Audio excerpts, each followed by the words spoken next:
mengisi kemerdekaan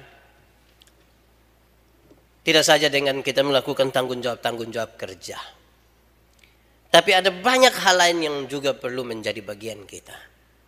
Salah satunya adalah menciptakan sebuah kondisi yang kondusif betul, supaya orang bekerja dengan baik, supaya orang beraktivitas dengan baik.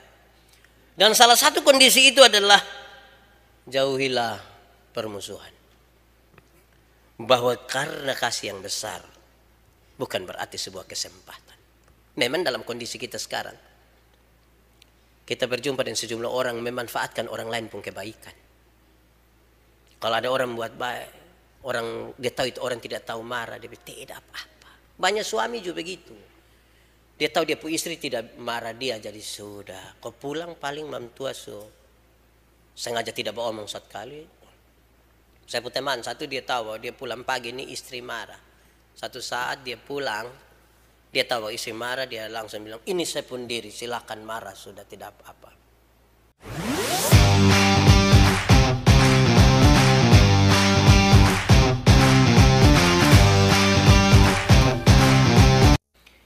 Ya Tuhan, terima kasih banyak. Tuhan sudah memanggil kami dalam persekutuan bersama ini. Baik yang ada di sini maupun yang ada di rumah-rumah.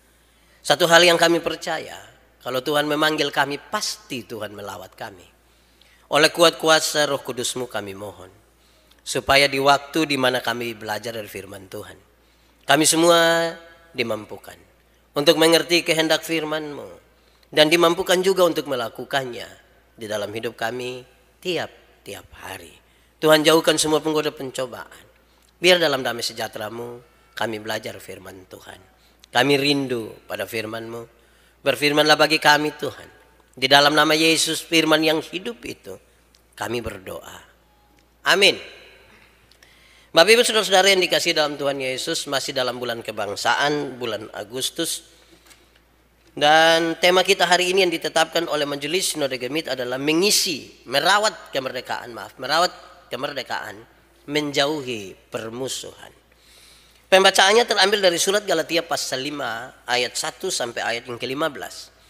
Galatia pasal 5 ayat 1 sampai ayat yang ke-15, kemerdekaan Kristen. Supaya kita sungguh-sungguh merdeka, Kristus telah memerdekakan kita. Karena itu berdirilah teguh dan jangan mau lagi dikenakan perhambaan. Sesungguhnya aku Paulus berkata kepadamu, jikalau kamu menyunatkan dirimu, Kristus sama sekali tidak akan berguna bagimu. Sekali lagi aku katakan kepada setiap orang yang menyunatkan dirinya, bahwa ia wajib melakukan seluruh hukum Taurat. Kamu lepas dari Kristus, jikalau kamu mengharapkan kebenaran oleh hukum Taurat. Kamu hidup di luar kasih karunia. Sebab oleh Roh dan karena iman, kita menantikan kebenaran yang kita harapkan. Sebab bagi orang-orang yang ada di dalam Kristus Yesus, hal bersunat atau tidak bersunat tidak mempunyai sesuatu arti. Hanya iman yang bekerja oleh kasih. Dahulu kamu berlomba dengan baik. Siapakah yang menghalang-halangi kamu sehingga kamu tidak menuruti kebenaran lagi? Ajakan untuk tidak menuruti lagi bukan datang dari Dia yang memanggil kamu. Sedikit lagi sudah menghamirkan seluruh adonan. Dalam Tuhan, aku yakin tentang kamu bahwa kamu tidak mempunyai pendirian lain daripada pendirian ini. Tetapi barang siapa yang tidak mengacaukan kamu, ia akan menanggung. Saya ulangi. Tetapi barang siapa yang tidak mengacaukan kamu, ia akan menanggung hukumannya, siapapun juga dia. Dan lagi aku ini, saudara-saudara, jikalau aku masih memberitakan sunat, mengapakah aku masih dianiaya juga? Sebab kalau demikian, salib bukan batu sandungan lagi. Baiklah mereka yang menghasut kamu itu memberikan saja dirinya. Saudara-saudara, memang kamu telah dipanggil untuk merdeka.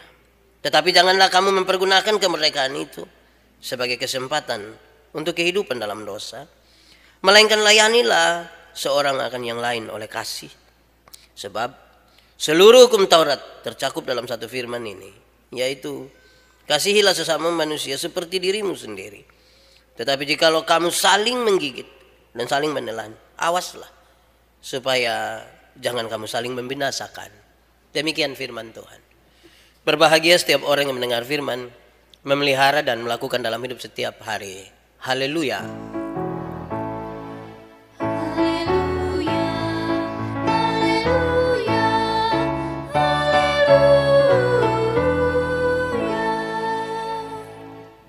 Bapak Ibu Saudara-saudara, Shalom. Selamat pagi buat kita semua. Mengisi kemerdekaan tidak saja dengan kita melakukan tanggung jawab kerja, tapi ada banyak hal lain yang juga perlu menjadi bagian kita. Salah satunya adalah menciptakan sebuah kondisi yang kondusif betul, supaya orang bekerja dengan baik, supaya orang beraktivitas dengan baik. Dan salah satu kondisi itu adalah jauhilah permusuhan. Mesti damai, mesti baik, mesti aman-aman. Itu bukan saja supaya kita bisa bekerja dengan baik, tetapi itu sekaligus mencerminkan kasih. Permusuhan, tema kita ini kan bicara tentang merawat kemerdekaan itu menjauhi permusuhan. Kalau kita taruh perhatian pada kata ini, permusuhan, kata dasarnya musuh. Saudara ada musuh kok? Coba renungkan sedikit. Saudara ada musuh. Kita ada musuh kok? Pak Pendeta, saya tidak ada musuh, tapi saya ini dimusuhi. Nah, bisa saja. Atau memang saya benar-benar ada musuh. Siapa kita pemusuh? Orang-orang yang terlalu jauh dari kita? Tidak. Dekat mungkin. Di sekitar kita mungkin. Mungkin tetangga kita punya musuh. Mungkin juga ipar-ipar. Mungkin kakak, mungkin adik. Kita bermusuhan. Mari kita renungkan saudara. Kalau memang ada musuh, atau kalau mungkin kita dimusuhi, tolong ingat dulu. Dari mana asalnya itu? Kenapa sampai kita bermusuhan? Coba ingat, coba lihat ulang. Kenapa sampai kita kakak adik kok bermusuh? Kenapa kita bertetangga tapi kita bermusuhan? Kenapa saya baik-baik begini? Ini kok masih banyak orang tidak suka saya? Di mana? Saya membayangkan bahwa kalau kita serius ada di situ, berpikir tentang dari mana datangnya itu permusuhan, pasti kita menemukan dia penjawaban. Jawaban itu bisa saja karena kita, bisa saja memang itu dari orang lain. Tapi paling tidak kita bawa dulu, kita renungkan. Kalau kita sudah sampai di situ, tanya lagi pada diri sendiri. Perasaan kita perasaan ini bagaimana ketika dimusuhi itu? Tahu bahwa kita dimusuhi, perasaan kita tuh seperti apa? Atau kalau benar-benar ada orang yang kita musuhi dia, itu kita punya perasaan seperti apa? Saudara bayangkan kalau saudara duduk sama-sama dengan orang yang saudara musuhi dia. Katakan yang di samping kiri atau samping kanan itu saudara pemusuh. Coba lihat, coba. Wih. Atau yang ada di depan saudara itu adalah musuh. Bahaya itu. Perasaan seperti apa? Tidak aman, tidak baik. Memang permusuhan itu tidak aman, tidak baik. Saudara-saudara, tiap hari kita berjumpa dengan orang dan musuh-musuh mungkin saja akan selalu ada. Saudara, saya bayangkan saudara-saudara, memang kita jaga diri karena tetap akan ada orang tidak suka kita. Tuhan Yesus yang Tuhan saja tuh masih ada orang tidak suka. Apalagi kita ini. Apalagi saya ini. Tanggal 17 kemarin ada 2 hal terjadi di saya. Paling tidak yang saya tahu. Ada banyak hal terjadi, tapi ini yang hanya fokus di yang saya tahu. Kami pi air Cina. Sampai di sana ada anak-anak muda banyak. Terus ada Otto Panzer satu. Anak-anak muda ini yang bawa.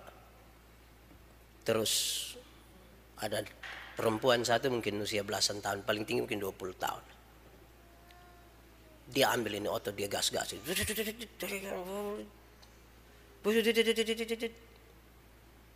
Semua orang pasti lihat toh. Berulang-ulang. Sampai satu waktu tiba-tiba itu otot tidak mau jalan lagi. Tiba-tiba dia makin gas, dia makin gali pasir di dalam. Tiba-tiba ban sebelah kanan depan itu tidak mau putar lagi. Saya mau tanya saudara, kira-kira kalau saudara orang yang ada di situ dan lihat itu keadaan, saudara hati karmana? Yang dari tadi dia ada ribut-ribut, tiba-tiba, saudara rasakan mana tuh, saudara pun perasaan? Ya, saudara pikir sendiri, saya tidak mau omong. Saya juga tidak mau kasih tahu, saya punya perasaan. Ada banyak hal tuh bisa bikin kita tuh tidak suka, tidak enak. Kedua, kami pulang kira-kira jam 6. Sampai di mau jalan di mana? Oemat Nunu kan. So agak gelap begitu. Ada motor dari sana. Tiba-tiba dia pakai batu atau benda keras apa. Dia lempar di saya itu. Bang! Saya rasa ini tidak baik ini. Saya berhenti. Saya tahu kira-kira dia putar kembali mungkin. Jangan tahu dan mungkin lagi.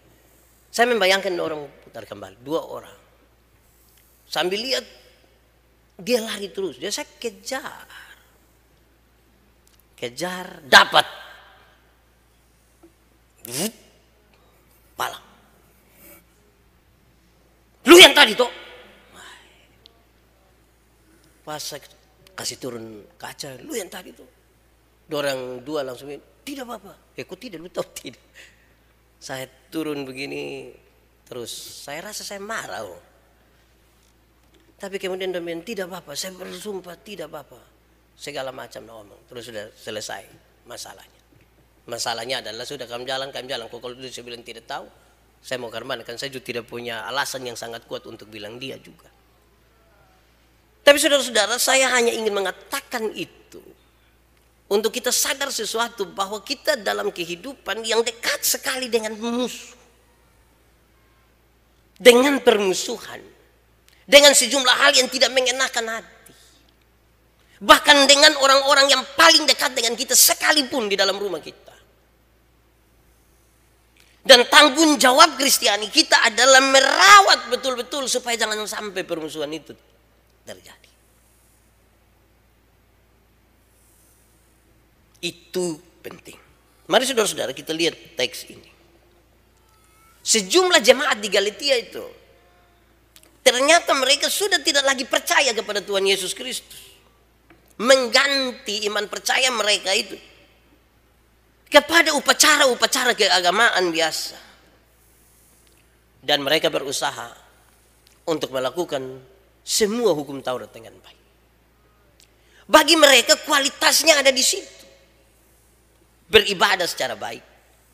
Upacara-upacara keagamaan saja.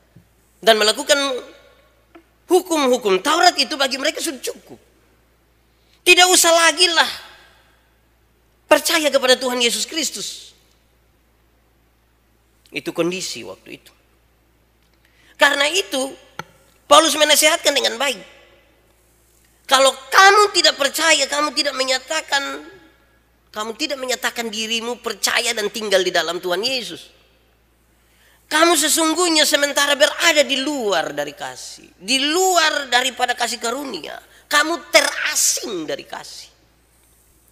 Kalau kamu terasing dari kasih, maka kamu jauh dari keselamatan. Hal ini sebenarnya ditekankan untuk dipahami bahwa siapa yang tinggal di dalam Kristus itu dia percaya, bukan sekedar percaya kepada Tuhan Yesus Kristus, tetapi dalam iman yang menyelamatkan. Iman yang menyelamatkan di dalam Tuhan Yesus Kristus sebagai juru selamat. Itu mempengaruhinya begitu kuat untuk dia dapat melakukan kasih Saya ulangi. Orang bisa saja melakukan hukum Taurat toh. Kelihatan bahwa memang 10 hukum Taurat dia bisa lakukan. Tetapi yang mau ditegaskan di sini adalah manusia diselamatkan oleh iman. Iman kepada Yesus Kristus juru selamat itu. Yang telah membawa keselamatan bagi kita. Itu sangat kuat menggoda kita, mengganggu kita, mengarahkan kita untuk melakukan kasih. Yang di dalam kasih itu ada tidak membunuh, tidak mencuri, tidak berzina dan seterusnya. Beda tuh kalau orang pencuri, orang tidak pencuri, karena dia tahu bahwa pencuri itu tidak baik. Dengan kalau dia pikir kalau pencuri kok kena tangkap, jangan sampai kita pun tangan kena potong. Dua hal yang berbeda. Karena itu Paulus menegaskan kembali tentang iman yang sungguh-sungguh kepada Kristus. Yang akan menggerakkan kita melakukan kasih. Dan dalam situasi seperti apapun yang rumit, kita masih bisa merawat kasih itu dengan baik. Tetapi siapa yang sungguh-sungguh, yang tidak sungguh-sungguh beriman kepada Tuhan Yesus, dia pasti menolak itu. Dia akan pakai sejumlah alasan untuk membenarkan dirinya melakukan sejumlah hal. Waktu dia pukul orang, dia akan kasih tahu, saya pukul dia pun sifat itu. Pukul di sini tapi pukul dia pun sifat. Sifat apa yang ada di sini? Nah, itu dua hal yang beda. Nah, saudara-saudara, mari kita lebih jauh memahami tema ini dari sejumlah pesan yang saya ingin untuk kita renungkan bersama. Pertama, saudara-saudara, tema utama dari penyelamatan Yesus Kristus itu adalah pendamaian. Itu tema utama. Tuhan Yesus datang sebagai juru selamat, menyelamatkan saya, menyelamatkan saudara. Tema utamanya adalah pendamaian. Oleh karena dosa manusia telah jauh dari Tuhan Allah. Oleh karena dosa bahwa manusia itu sudah saling membenci seorang dengan yang lain, tidak lagi mengasihi seorang dengan yang lain. Tuhan datang dan menyelamatkan manusia. Dalam penyelamatan itu terjadi pendamaian. Pendamaian antara manusia dengan Tuhan Allah, pendamaian antara manusia dengan manusia. Sehingga kalau kita memahami keselamatan dalam kerangka pendamaian itu, mestinya sekalipun kita dimusuhi, kita tetap ada di dalam damai. Sekalipun kita dimusuhi, kita tetap ada di dalam damai. Kita akan menjaga supaya tidak terjadi permusuhan. Kalau kita sadar akan keselamatan yang dikerjakan itu dengan tema pendamaian itu. Hal pertama. Kedua, iman Kristen itu sesungguhnya tidak dibangun di atas buku. Iman Kristen itu sebenarnya tidak dibangun di atas Alkitab. Buku ini, buku. Iman Kristen itu dibangun dalam sebuah relasi personal yang kuat antara manusia ini dengan Tuhan. Dan saya ingin menyebutkan relasi itu namanya kasih. Makin dekat seorang suami dengan Tuhan, makin dekat dia dengan istrinya. Makin dekat seorang percaya ini dengan Tuhan Allah, dia makin dekat dengan orang-orang lain. Dan tentunya permusuhan tidak akan ada. Kalau kita membangun iman Kristen itu hanya sekedar hal-hal yang ada di dalam buku, kemungkinan besar dia baru sampai di sini. Paulus merasa sangat penting untuk menyampaikan sesuatu bagi jemaat. Karena sebuah kondisi di mana mereka saling menggigit, saling bermusuhan. Lama-lama satu saling membinasakan yang lain. Karena itu, dia mau membawa orang, bahkan kita semua untuk memahami satu hal. Iman Kristen tidak dibangun di atas buku. Di atas sebuah relasi sangat personal antara manusia dengan Tuhan. Dan saya sebut itu kasih. Ketiga, kemerdekaan itu ada dua. Ini kita di bulan kemerdekaan, bulan Agustus. 17 Agustus itu kan kami tinggal di Eltari, jadi kami masih sempat dengar hormat senjata. Saya rasa saudara sudah tidak dengar lagi itu. Kalau kami di Soe dulu itu ada kiri, Kiri kanan kiri. Ada panjat pinang. Hadiah utama kompor. Bagus tuh. Sekarang kan itu semua tidak ada. Kemerdekaan itu sudah lebih, tidak lagi upacara lah ini. Tapi ada dua kemerdekaan yang berkaitan dengan kedaulatan satu negara. Karena itu Indonesia merayakan di tahun ini kemerdekaan yang ke-76. Kita menyadari itu sebagai berkat akan bangsa ini yang Tuhan berikan.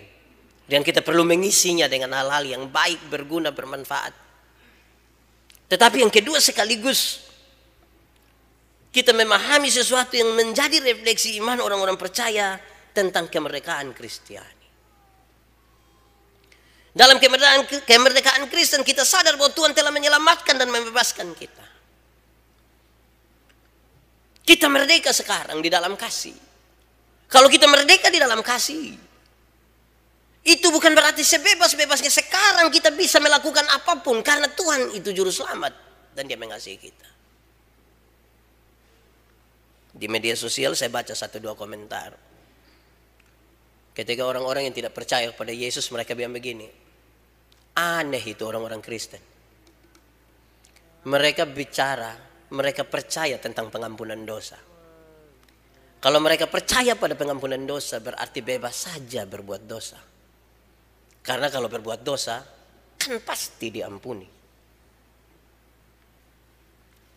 Saya bersyukur karena yang bicara itu bukan orang Kristen. Tapi kalau sampai itu memang terjadi dalam kalangan kekristenan, saya atau saudara, saya kira ini persoalan.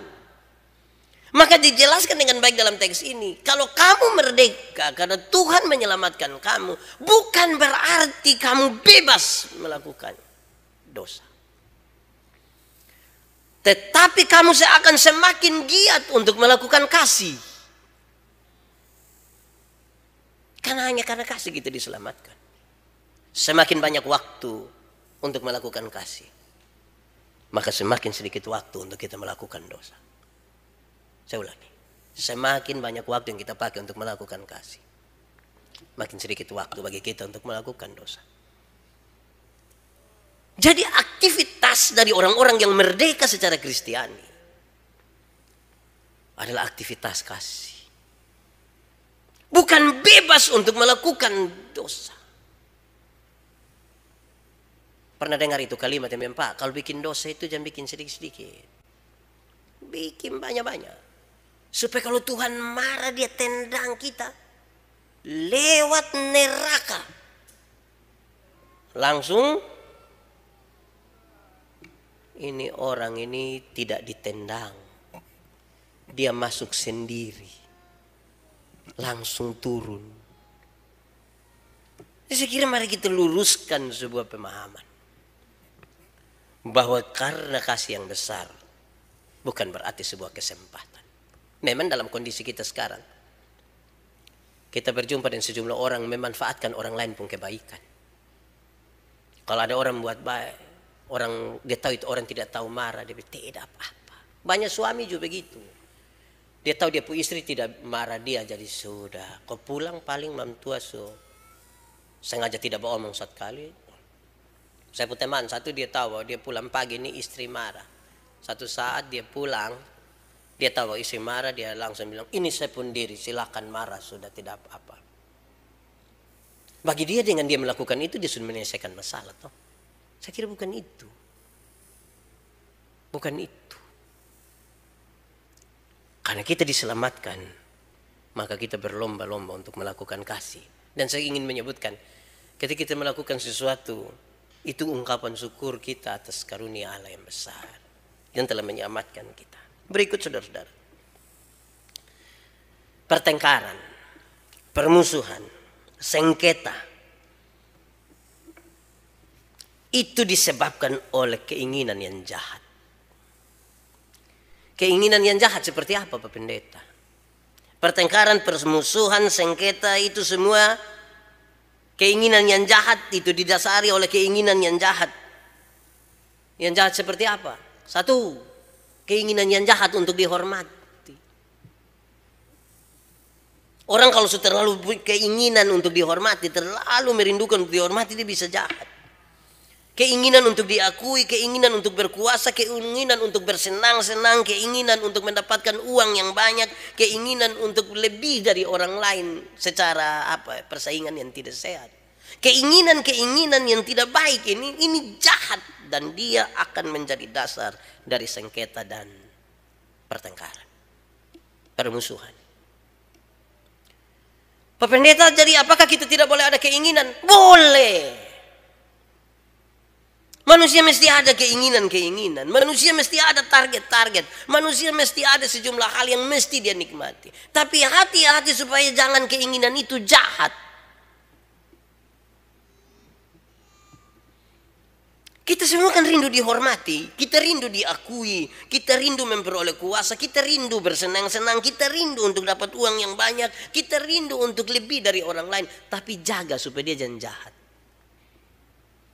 Karena ini akan jadi sumber permusuhan.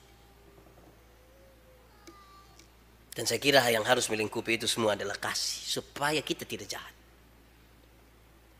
Kalau tidak kita jahat. Pemuasan keinginan yang mementingkan diri sendiri akan kita taruh lebih tinggi dari kehendak Allah atas diri kita. Nah, kita ingin untuk memenuhi keinginan-keinginan tadi itu. Kalau sudah terlalu tinggi, dia sudah melebihi kehendak Allah, akan jadi masalah. Permusuhan akan jadi di situ. Permusuhan. Kadang-kadang saudara-saudara, kalau kita tidak mengelola ini dengan baik, kita bisa membenarkan banyak sekali tindakan kita dengan argumentasi yang masuk akal. Untuk membenarkan bahwa manusia ini memang punya keinginan-keinginan dan keinginan itu sangat kuat. Keinginan-keinginan itu yang akan membuat seseorang merasa aman. Dia bilang, Pak, kalau saya sibuk dan saya pun kerjaan ini, Pak, saya tidak pikir memang yang hal-hal yang tidak baik. Ya, tapi jangan sibuk dan kerja sampai lupa pikir ame istri. Pulang istri omong sedikit, dia bilang, kok saya kerja ini untuk siapa? Saya kerja ini kan untuk Mato.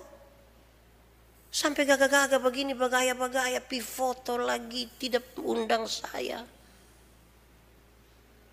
Jadi jangan sampai kita taruh keinginan kita terlalu tinggi, melebihi apa yang menjadi kehendak Allah. Lantas kemudian kita membenarkan bahwa ini memang saya lakukan, ini yang benar. Karena ada pemuasan keinginan yang mementingkan diri sendiri. Terlalu kuat. Saudara-saudara, renungkanlah. Apabila hal ini terjadi, tadi memuaskan keinginan kita begitu kuat, lebih tinggi dari kehendak Allah, muncullah permusuhan. Muncullah pertikaian. Kenapa? Karena masing-masing orang akan mementingkan dirinya sendiri.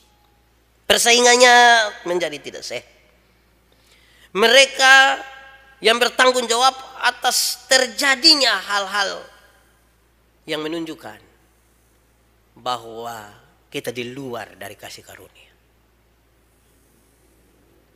Orang kalau makin egois, karena dia betul-betul hanya berpikir tentang dirinya sendiri. Kan di satu sisi kan masuk akal sekali. Saya kerja nih Pak, saya tidak pusing memang deh orang pun rumah saya tinggal buang. Saya sibuk dan saya pun saja. Kan masuk akal sekali ini. Tetapi kalau tidak dikontrol dengan baik sampai kemudian dia berusaha begitu rupa untuk menyingkirkan orang lain dan sebagainya, padahal kelihatan dia fokus pada kerjanya.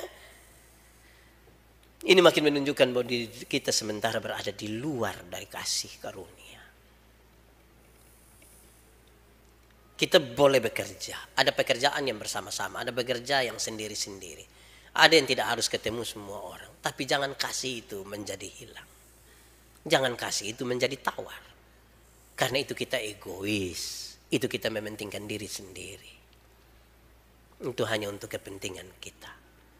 Kemerdekaan Kristen itu kemerdekaan yang sekaligus berkepentingan juga dengan orang lain. Tidak sekedar bagi diri sendiri. Berikut saudara-saudara. Berhati-hatilah sebab orang-orang yang tinggal di luar dari kasih karunia, mereka bermusuhan. Bermusuhan dengan Tuhan Allah. Bisa kok Pak, ada orang bermusuhan dengan Tuhan Allah. Ada. Paling tidak digambarkan dalam dua hal. Orang yang bermusuhan dengan Tuhan Allah itu satu, dia tidak mau mengikuti perintah Tuhan. Yang kedua, orang yang bermusuhan dengan Tuhan Allah itu, dia sementara mungkin kecewa dengan Tuhan. Tidak mau lagi. Berdoa buat apa? Untuk apa? Bicara tentang Tuhan itu sesuatu yang menjengkelkan. Berhenti bicara. Ketika orang mau bicara tentang Tuhan, saya ketemu sejumlah orang yang dalam situasi tertekan oleh pekerjaan, oleh segala macam, ada masalah buruk di dalam rumah tangga. Itu baru lihat pendeta datang, ini tertahu mau firman apalah yang mau omong ke kita. Dia jenuh, dia tidak suka memang. Coba kita renungkan, jangan sampai kita juga jenuh dengan firman. Kita tidak ada kerinduan bermusuhan dengan Allah. Jangan kemudian kita sungguhnya bermusuhan. Berikut, ada orang yang di luar dari kasih karunia itu, dia bermusuhan dengan manusia. Kalau dengan Tuhan Allah dia berani bermusuhan apalagi dengan manusia. Hidupnya penuh dengan amarah, fitnah, dan sejumlah hal lain yang ingin membinasakan orang lain. Berhati-hatilah saudara supaya kita tidak menjadi bagian seperti itu. Berikut, saudara-saudara, pertanyaan untuk kita. Lalu Pak Pendeta, bagaimana kita mengatasi permusuhan itu? Pengampunan itu tidak bisa kita hindari. Kita butuh mengampuni. Karena kita sudah terlanjur marah ini. Kita tidak suka, kita butuh mengampuni. Kita butuh mengampuni. Saya berbicara berulang-ulang. Pengampunan itu satu paket dengan pendamaian. Jangan pisah. Di mana ada pengampunan, di situ ada pendamaian. Di mana ada pendamaian, di situ ada pengampunan. Karena ada orang mau mengampuni tapi tidak mau berdamai. Ada yang mau berdamai tapi tidak mau mengampuni. Dalam pengampunan itu paketnya dengan pendamaian. Orang yang mengampuni tapi tidak mau berdamai itu, saya sering bilang, dia biasa omong bilang begini, Pak Pendeta, untuk marah saya tidak marah, untuk marah saya tidak marah, kalau mau marah, kalau mau bikin apa, kita sutua-tua, dia mau datang di rumah ada, tapi untuk saya biar. Jadi mengampuni, tapi tidak mau berdamai. Ada yang kebalik, mau berdamai, tapi tidak mau mengampuni. Itu biasa dilakukan secara terpaksa. Itu biasa terjadi di anak-anak kecil. Dorang main kelereng, kau bertengkar, berkelahi, terus dia pun bapak datang, anak kamu kenapa kamu berkelahi? Ini lupus saudara. Kalau engkau susah, bukan kelereng yang bantu, saudara yang damai. Itu dia pun damai, saudara bisa bayangkan itu keterpaksaan berdamai. Tangan dia seorang pi muka tapi kepala pi belakang. Cium ini yang kau saudara yang cium sabu. Itu dia cium tapi sama kayak otot solo, loder. Berdamai tapi tidak mau mengampuni. Hati kerasna. Karena itu untuk menyelesaikan persoalan permusuhan mesti mengampuni, mesti. Kedua, penerimaan. Mengampuni terus menerima. Sesungguhnya dia tidak jauh-jauh di itu lingkaran. Mengampuni itu kan bukan berusaha untuk melupakan masalah, kan? Makin sakit hati makin tidak bisa melupakan. Tapi mengampuni adalah membebaskan diri, menyambut dia orang, menyambut di itu masalah, sambil siap. Mungkin besok dia bikin masalah baru lah. Tapi ini penerimaan. Saudara-saudara, Itu semua hanya sesuatu yang sangat berkaitan dengan kalau kita tinggal dalam bingkai yang kita sebut sebagai kasih karunia. Kualitas hidup itu ada di situ. Tuhan memberkati kita. Amin. Mari kita berdoa. Tuhan Allah kami, Bapa pengasih dan penyayang. Terima kasih banyak Engkau sudah menolong kami. Sehingga melalui firman-Mu kami menyadari sesuatu. Betapa pentingnya kami tinggal di dalam kasih karunia. Ya Tuhan, kuatkanlah dan teguhkan kami. Supaya kami boleh menyatakan kasih itu di dalam hidup kami. Di dalam nama Yesus kami berdoa. Amin. Untuk pengakuan iman